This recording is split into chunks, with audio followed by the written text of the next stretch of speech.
사흘째 되던 날 갈릴리 가나에 혼례가 있어 예수의 어머니도 거기 계시고 예수와 그 제자들도 혼례의 청함을 받았더니 포도주가 떨어진지라.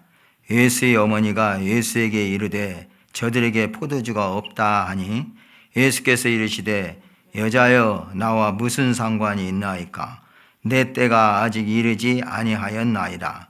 그의 어머니가 하인들에게 이르되 너희에게 무슨 말씀을 하시든지 그대로 하라 하니라.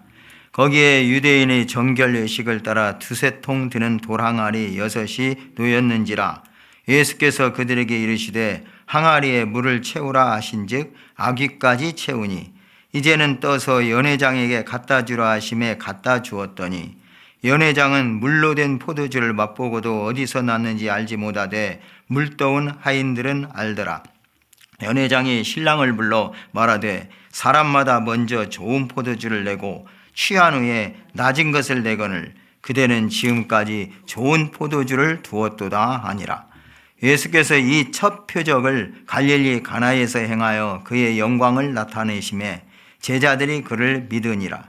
그 후에 예수께서 그 어머니와 형제들과 제자들과 함께 가나브나움으로 내려가셨으나 거기에 여러 날 계시지는 아니하시니라.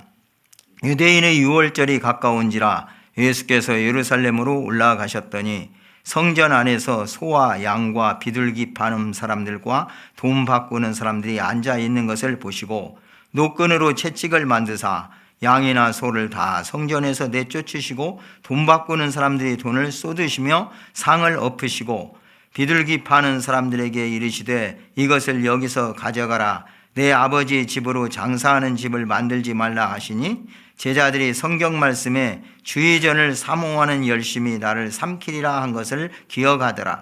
이에 유대인들이 대답하여 예수께 말하기를 네가 이런 일을 행하니 무슨 표적을 우리에게 보이겠느냐.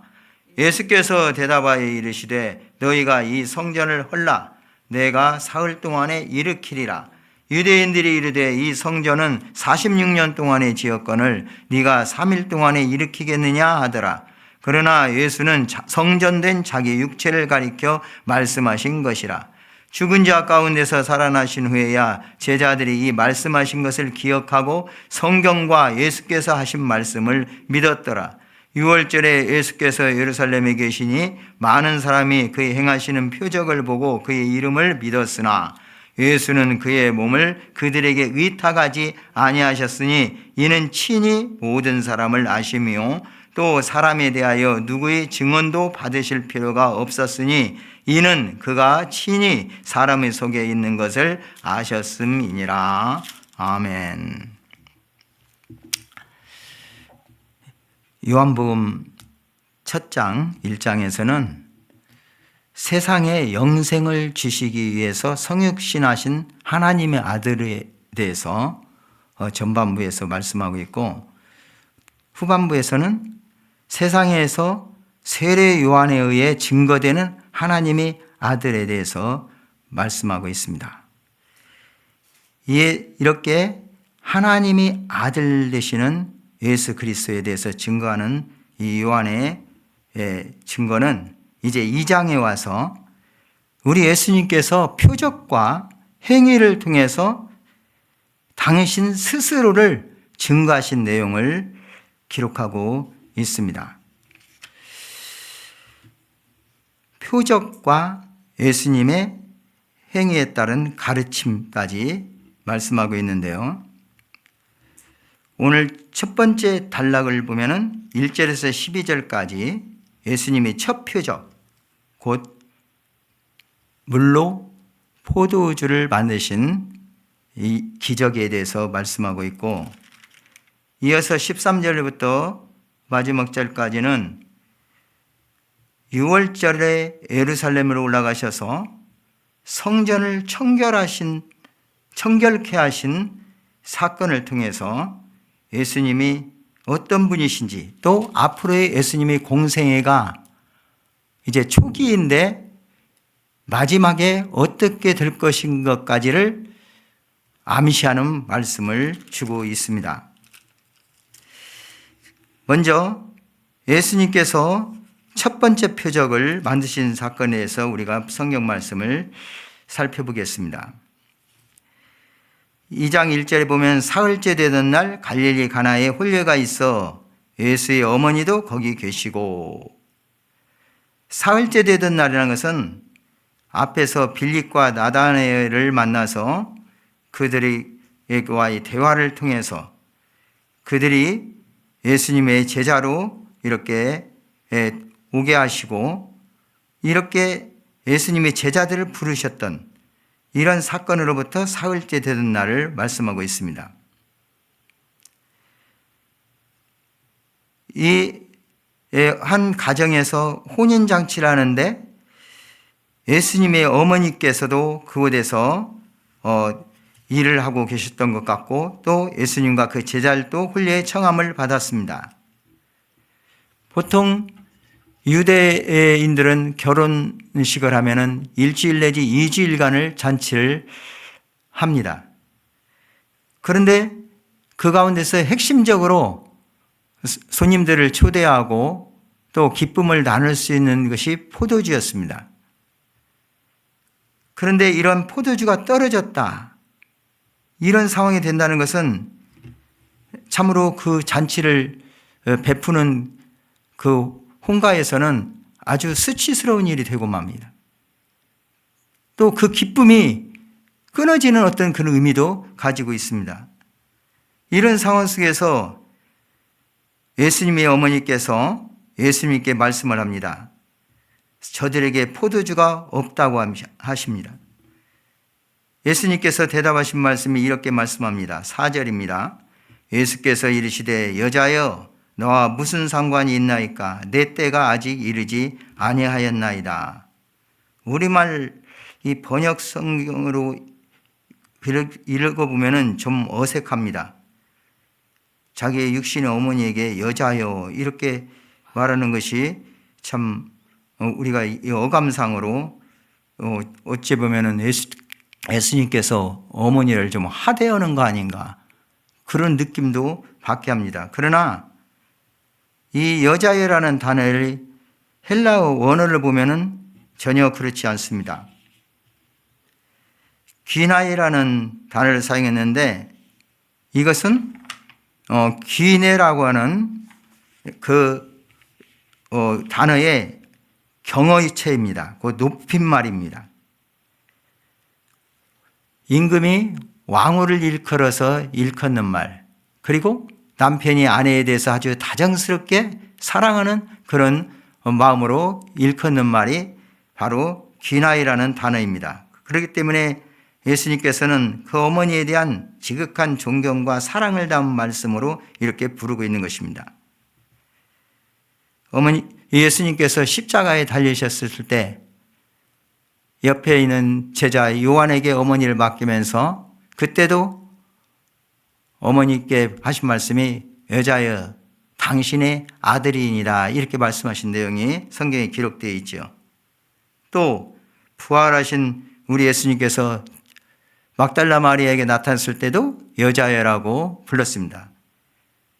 이러한 의미를 주고 있는 말씀이면은 이 말씀이 잘 이해될 것입니다. 그리고 예수님께서 내 때가 아직 이르지 아니하였다 이렇게 말씀합니다. 이것은 바로 예수님께서 메시아 사역을 수행해 나가신 데 있어서 하나님의 뜻에 따라 지정된 모든 시기, 그 때를 가리킨다고 봄이 무난합니다. 아직은 이 때가 시작되지 아니했다고 말씀하는 것입니다. 예수님께서는 오늘 본문 말씀에 보면은 이 어머니의 말씀에 의해서 이렇게 얘기하려 했지만은 결국은 물로 포도주를 만들므로 말미암아 예수님의 메시아 사역을 시작을 하십니다. 그럼에도 불구하고 예수님께서 이 말씀을 하신 것은 예수님께서 어떤 이 신적 사역, 메시아 사역을 하시는 데 있어서 어떤 사람이 요구에 의해서, 비록 육신의 어머니의 요구를 할지라도 그 요구에 응하는 것은 아니라는 말씀입니다. 이것은 하나님의 뜻에 따라서 예수님이 스스로가 모든 이 사역을 시작하심을 우리는 여기서 생각해 볼 수가 있습니다. 이때 그 어머니가 하인들에게 말합니다. 5절입니다. 5절 같이 한번 읽겠습니다. 그의 어머니가 하인들에게 이르되 너에게 무슨 말씀을 하시든지 그대로 하라 하니라. 무슨 말씀을 하시든지 그대로 하라 했습니다. 6절부터 쭉 보시면은 거기에 유대인의 정결례식을 따라 두세 통 드는 도랑알이 6이 놓였다고 했습니다. 정결례식, 유대인들은 식사를 하기 전후나 또 밖에서 들어와서 안에 들어갈 때에 항상 손을 씻는 그런 행동을 합니다.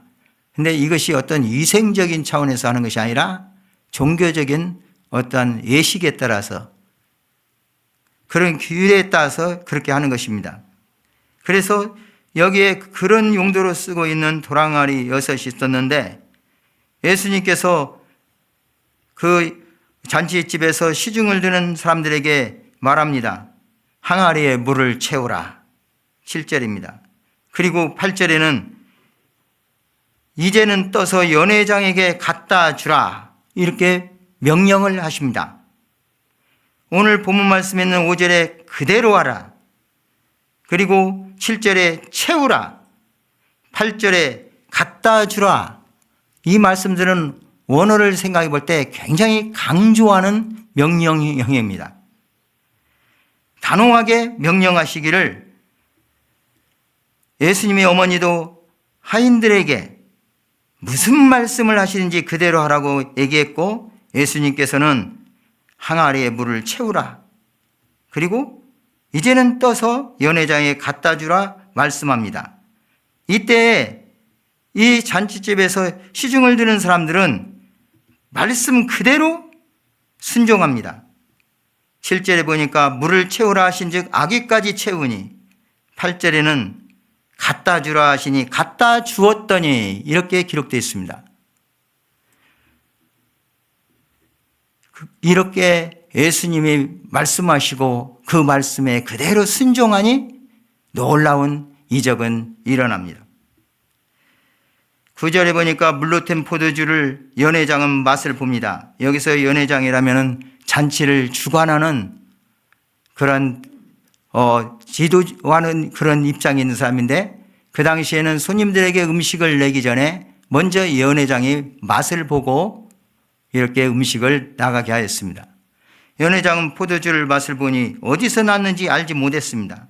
그러나 물떠온 하인들은 안다고 했습니다.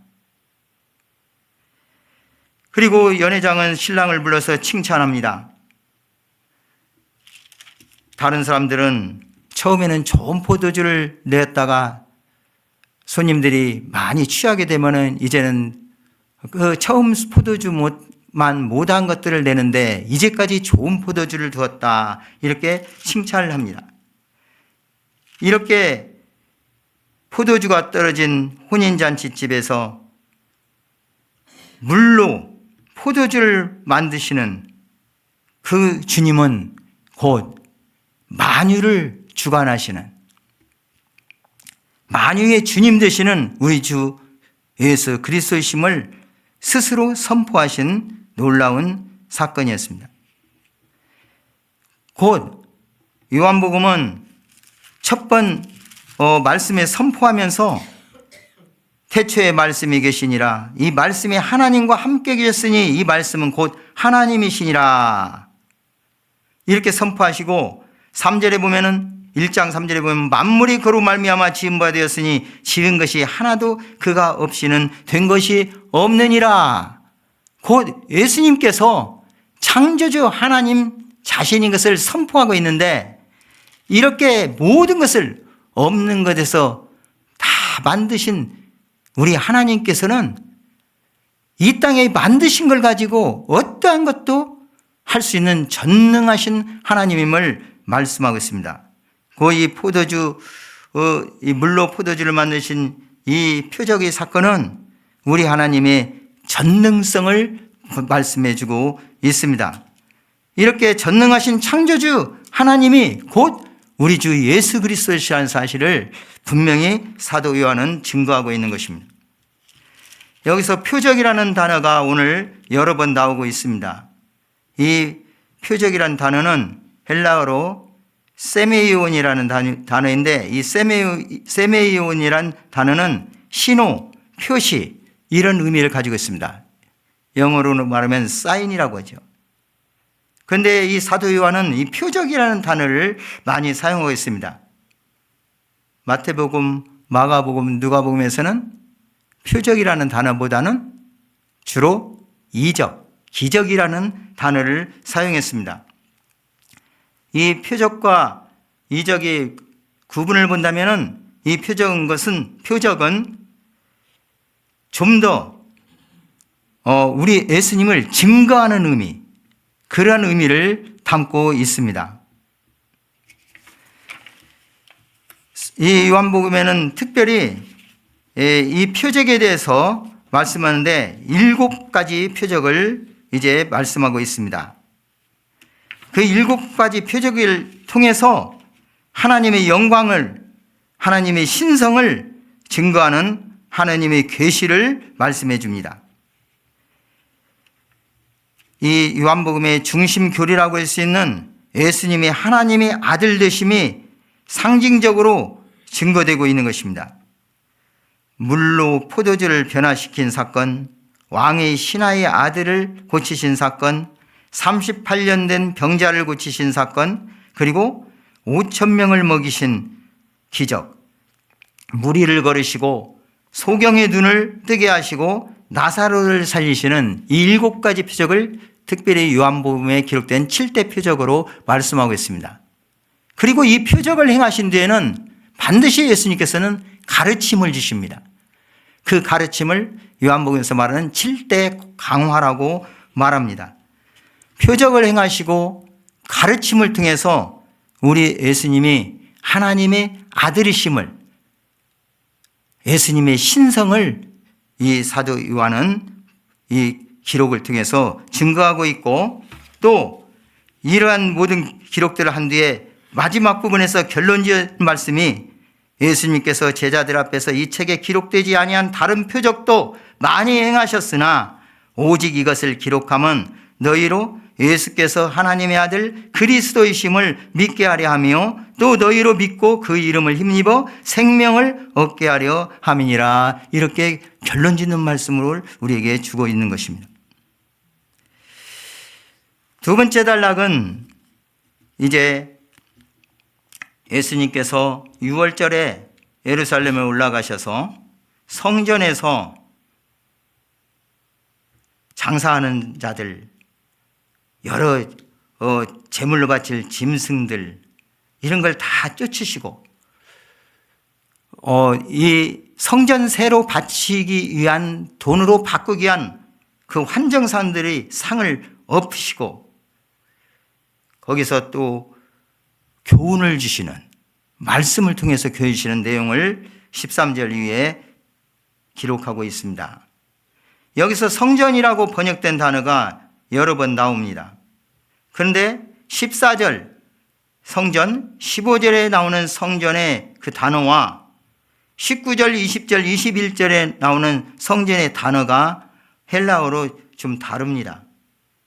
앞에서 말하고 있는 단어는 히에론이라는 단어를 쓰고 있고, 뒤에서 말하는 성전은 나오스라는 단어를 쓰고 있습니다. 그 의미를 좀 세부적으로 구분해 본다면 14절 성전 안에서 소와 양과 비둘기 파는 사람들과 돈 바꾸는 사람들이 앉아있는 것을 보시고 노끈으로 채찍을 만드사 양이나 소를 다 성전에서 내쫓으시고 또 돈 바꾸는 사람들이 돈을 쏟으시며 상을 엎으시고, 이렇게 말씀했는데 여기서 성전은 성전의 광장을 포함한 성전 전체를 가리키는 의미입니다. 곧 아마 여기서 성전이라고 번역되어 있는 이 장소는 성전 광장 내의 이방인의 뜰을 가리키는 듯 합니다. 이곳에서 이제 예수님께서는 16절에 이렇게 말씀을 선포하십니다. 16절 말씀 한번 다시 읽겠습니다. 비둘기 파는 사람들에게 이르시되 이것을 여기서 가져가라. 내 아버지 집으로 장사하는 집을 만들지 말라 하시니. 순례자들이 예루살렘 성전에 올라와서 하나님 앞에 제물을 드리고 또 이제 하나님께 제사하고자 하는 이러한 모든 게 있어서 하나님께서 받으시기에 합당한 그런 제물, 짐승들이죠. 소나 양이나, 그리고 또 성전세를 내기 위한 그런 돈을 여러 곳에서 사용하는 지폐를 가져오기 때문에 이런 동전들을 이제 그 성전에 바칠 수 있는 그 돈으로 바꾸기 위한 것은 어찌 보면 좀 편의성을 제공하는 그런 일이었습니다. 하지만 이런 것들을 원래 목적대로 되지 아니하고 결국에는 제사장들을 비롯해서 또 그곳에서 그러한 환전상이나 장사하는 사람들, 이러한 사람들이 서로의 그 이익을 추구하면서 그에 맞아떨으니까 오히려 올라와서 순례하는 사람들을 착취하게 되는, 그리고 그 성전이, 거룩한 성전이 많이 어지럽고 혼란한 상황이 되는 이러한 상황이었습니다. 그래서 예수님께서는 그 공생의 초기에 지금 성전에 오셔서 이 성전을 깨끗게 하는 그 사역을 하시는 것입니다. 성경에 보면은 성전을 청결케 하는 사건들이 공관복음서에서는 예수님이 공생의 말기, 그 십자가에 달리기 전에 이제 고난을 당하시는 그런 말기에 행한 걸로 기록되어 있습니다. 그래서 오늘 이 요한복음에 나타나는 이 성전 청결 사건은 그와는 좀 다른 시기에, 곧 공생의 초기에 행했던 그 같은 성전을 청결케 하는 사건은 아니었지만은 이런 내막을 통해서 성경에 모두 기록되어 있지는 않았어도 예수님께서는 예루살렘에 6월절에 올라오실 때마다, 오늘 말씀을 보고 요한복음의 전체적인 말씀을 보면은 6월절에 올라오셨던 내용이 3번 이상 나와 있어요. 곧 예수님께서 성전을 와서 청결케 하시면서 이렇게 했던 것은 공생의 초기와 말기에 이렇게 행했던 것을 분명히 이런 말씀을 통해서 성전에 올라오실 때마다 이러한 예수님의 행동과 또 경고의 말씀이 있었던 걸로 우리는 추정할 수가 있습니다. 예수님께서 내 아버지 집으로 장사하는 집을 만들지 말라 이렇게 선포하는 것은 제자들이 생각할 때 주의전을 사모하는 열심이 나를 삼키리라 한 것을 기억했다고 했습니다. 이 말씀은 시편 69편 9절 말씀을 인용한 말씀입니다. 주의 집을 위하는 열성이 나를 삼키고 주를 비방하는 비방이 내게 미쳤나이다. 이 말씀을 생각나게 하는 예수님의 말씀이었습니다. 그리고 이에 대해서 유대인들, 특히 유대인들의 종교 지도자들은 예수님께 이제 반론을 제기합니다. 그러면서 예수님께 이렇게 말합니다. 18절에 네가 이런 일을 행하니 무슨 표적을 우리에게 보이겠느냐.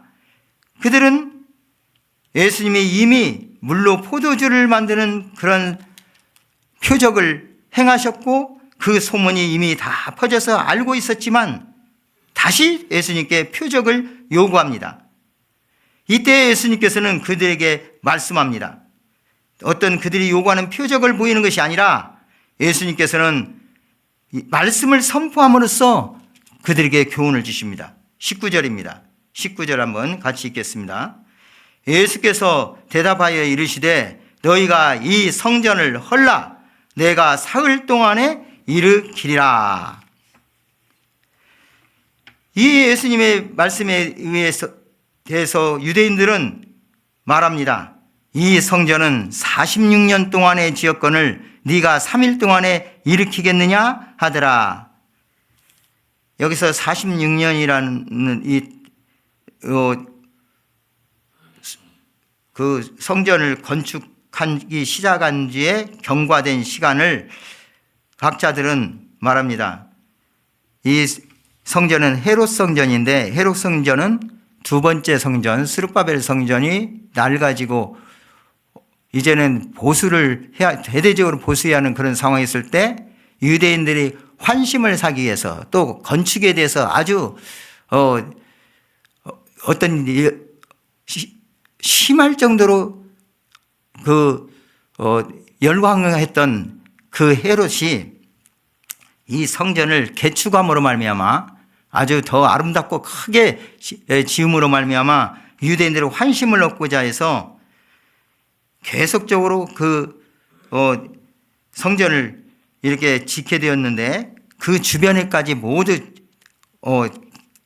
정리하면서 걸린 시간이 약 60년에 걸쳐서 이렇게 건축을 했습니다. 그래서 BC 19년에서 20년 사이부터 시작해서 이제는 그 예수님이 당시에 46년이기 때문에 아마 AD 46년 정도, 45, 6년 정도, 아니 25, 6년 정도, 이 정도 되어서 약 46년이라고 이렇게 기록했다, 이렇게 말하고 있습니다. 그렇기 때문에 이 성전이 완공된 것은 아니고 지금 한참 건축되어지고 이제 진행되어지는 그런 과정에 있었던 걸로 말합니다. 그러면서 이렇게 성전이 오랜 세월에 지었는데 네까지 것이 무엇이길래 3일 동안에 일으킨다고 하느냐, 이런 비아냥거리는 말씀으로 우리가 받게 됩니다. 그런데 사도 요한은 이에 대해서 그 말씀을 해석하고 있습니다. 21절 22절입니다.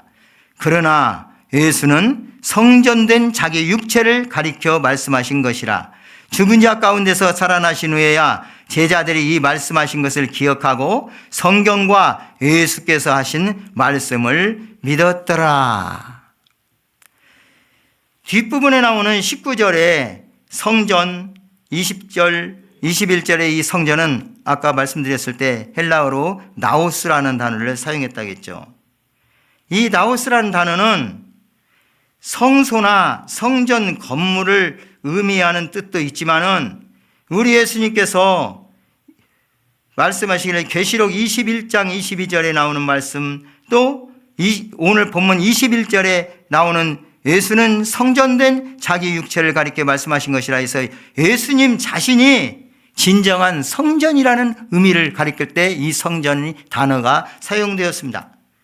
그리고 사도 바울은 고린도전서 3장 16절 17절, 또 사도 요한은 계시록 3장 12절에서 성령이 거하시는 성도들을 가리키는 말로 성전을 사용했습니다. 이러한 성전의 의미를 알 수도 없었고 깨닫지도 못했던 유대인들의 종교 지도자들이나 비록 예수님의 제자들일지라도 그 당시에는 그 예수님께서 말씀하는 성전의 의미를 알지 못하고 그들은 어떻게 46년 동안이나 지금 진행되어지고 있는 이 성전을 헐면 3일 만에 일으킨다고 하는지 도저히 예수님의 말씀을 깨닫지를 못했던 것입니다. 그러나 예수님은 결국 진정한 성전 되시는, 구약에서 하나님의 임재를 상징하고 하나님이 만나주시는 그 성소, 성막, 성전의 의미가 이제는 예수 그리스도께서 오셔서 예수 그리스도만이 진정한 하나님과의 하나 되는, 하나님과의 하나이신 예수 그리스도께서 그러한 성전임을 말씀해 주시고, 이제 신약시대에 우리 안에 성령이 계시니 우리는 성령 하나님을 모신 진정 예수 그리스도를 믿고 영접한 하나님의 자녀들이요, 우리 안에 성령을 모시는 하나님의 전이라는 사실, 우리 몸이, 성도들의 몸이 하나님의 전이라는 사실을 지금 말씀하시는 것입니다. 이런 것을 제자들도 예수님께서 죽은 자 가운데서 살아나신 후에야, 여기서 말하는 예수님 말하는 사흘, 곧 예수님의 죽으심을 부활하신 그 3일임을 깨닫게 되었고, 성령께서 역사하실 때 그들은 예수님이 말씀하신 것을 기억했고 성경과 예수께서 하신 말씀을 믿었다 했습니다. 22절에 성경과, 여기 성경은 구약 성경, 특히 예수님이 메시아시라는 사실을 예언한 말씀을 가리킵니다. 또한 예수님께서 직접 여기에서 말씀하신 이 성전을 하면 내가 사흘 동안에 일으키라고 말씀을 믿었다고 했습니다. 그리고도 예수님께서는 계속적으로 표적을 행하십니다. 그래서 많은 사람이 믿었다고 했습니다. 표적을 주신 이유는 오늘 11절에 나온 말씀처럼 첫 표적을 갈릴리 가나에서 행하여 그의 영광을 나타내심에 제자들이 그를 믿으니라 했습니다. 예수님의 표적은 예수 그리스도의 영광을 나타내시는 목적이 있었습니다. 그리하여서 결국 제자들로 하여금 그 믿음을 돈독하게 하고 이러한 표적을 통해서 제자들이 믿었습니다. 그런데 아직도 그 제자들의 믿음은 완전한 믿음은 아니었습니다. 그러나 예수님께서는 이 제자들에게 성전을 헐라 내가 사흘 동안에 일으키라고 하는 예수님을 대적하는 무리에게 주시는 말씀을 통해서 그때는 몰랐지만 결국 예수님의 최대의 표적이라고 할 수 있는 십자가의 죽으심과 부활의 표적을 통해서 제자들이 전에 말씀하신 예수님의 말씀, 성경 말씀, 그 말씀이 하나님의 말씀을 믿게 되었던 것입니다. 그렇습니다. 우리도 예수님이 말씀하시면은 그 말씀 그대로 믿어야 됩니다. 우리의 문제가 있습니까? 이 문제를 가지고 예수님의 어머니는 비록 자기 아들이지만은 그 하나님께서 주신 천사를 통해서 자기가 임신했을 때부터 주셨던 말씀, 또 예수님의 소년시대 예루살렘 성전에 올라가서 했던 행동들을 다 주시어받고 이제는 예수님이 공생애를 시작하면서 그 어머니 마리아는 이제는 내 육신의 아들이 아니라 하나님의 아들임을 믿었을 것입니다. 이 믿음 가지고 그 잔치집에 문제가 생겼을 때 예수님께 청했습니다. 이것은 무엇입니까? 우리 믿음의 기도입니다. 우리는 하나님께 문제가 있을 기도를 해야 돼요. 예수님께 청해야 돼요. 그런데 중요한 것이 있습니다. 무슨 말씀을 하시는지 그대로 하라. 이에 그대로 순종해야 돼요. 항아리에 물 채우라니까 그대로 채웠어요. 떠다 주라니까 그대로 갖다 주었어요. 물론 예수님이 다 하나님이시기 때문에 하시지만 그대로 순종할 때 그들은 그 예수님이 하신 그대로 해서 그 물이 변하여 포도주 된 것을 알았습니다. 이것은 바로 하나님의 영광을 드러냈고 결국 이를 통해서 우리에게 믿게 하셨습니다. 그런데 더 중요한 것은 우리가 이렇게 눈으로 보는 표적이 아니라 주님께서 말씀하신 말씀, 내가 사흘 동안에 일으키라고 하는 이 말씀을 그 당시 사람들이 이해도 하지도 못했어요. 믿기는커녕 이해하지도 못했어요. 그러나 그 말씀을 통해서 결국은 나중에 예수님이 최대의 그 마지막 표적 십자가의 죽으심과 부활 후에 그들은 믿게 되었습니다. 우리도 마찬가지입니다. 성경을 읽을 때 그대로 주시는 말씀 그대로 따르고 믿고 이럴 때 우리 주님께서는 행하십니다. 그리고 그 주님의 놀라운 일을 우리는 체험하는 그런 믿음을 가질 수가 있습니다. 어떤 때는 말씀이 이해되지 않고 도저히 우리가 행할 수 있는 능력이 없어도 그 말씀 그대로 믿고 참으로 우리 받아들이면은 반드시 그 말씀은 우리 하나님이신 우리 주 예수 그리스도의 그 이름으로 말미암아 반드시 이루어질 것을 우리는 확신한 것입니다. 오늘 이 말씀을 통해서 우리 예수님이 하나님의 아들이심을 또 증거하고 있습니다. 이러한 하나님의 아들을 믿고 또 우리도 예수 그리스도를 믿는 믿음으로 말미암아 하나님의 자녀를 되는 권세를 받은 하나님의 자녀로서 이 땅에서 살아가게 됩니다. 참으로 능력 있으신 우리 예수님, 모든 것을 아시는 주님, 마지막 23절에서 25절 말씀에 보면 예수님의 전능성과 전지성, 모든 것을 아시는 주님에 대해서 이 사도 요한은 기록했습니다. 전능하시고 전지하신 우리 주 예수 그리스도를 믿는 믿음으로 말미암아 모든 자들에게 복음을 증거하고 우리 주 예수 그리스도 안에서 하나님이 하시는 놀라운 일을 늘 체험하며 믿음으로 사시는 승리하시는 저와 여러분 되시기를 주님의 이름으로 축복합니다. 자비하신 하나님 아버지, 전능하신 우리 하나님 아버지, 오늘 우리 예수님께서 첫 표적을 행하신 일과 또한 대적하는 무리들에게 이 성전을 헐라 내가 사흘 동안에 일으키라는 말씀을 통해서 우리 예수님께서 하나님이시며 또한 우리를 죄에서 죽음에서 구원하시기 위해서 오신 하나님의 보내신 자 그리스도이심을 스스로 증거하셨습니다. 이 말씀을 통해서 저희들이 이러한 예수님을 더욱더 믿고 참으로 우리 하나님 앞에 영광을 돌리는 그러한 삶을 살아갈 것을 다짐합니다. 이러한 믿음을 저희들에게 허락하여 주옵소서. 제자들이 그 당시에는 깨닫지 못했다가 주님께서 죽으시고 부활하신 후에 그 주님을 만나고 그 주님께서 하신 말씀과 모든 성경을 믿었다고 했습니다. 저희도 하나님의 말씀엔 기록된 성경 말씀을 대할 때 깨닫게 하시고 이 말씀이 비록 우리가 이해되어지지 아니하더라도 또 어떤 때는 우리가 능히 그 말씀을 순종할 수 있는 능력이 없더라도 오직 하나님의 말씀이기 때문에 그대로 믿고 그대로 행할 수 있는 그러한 실천하는 믿음을 더하여 주옵소서.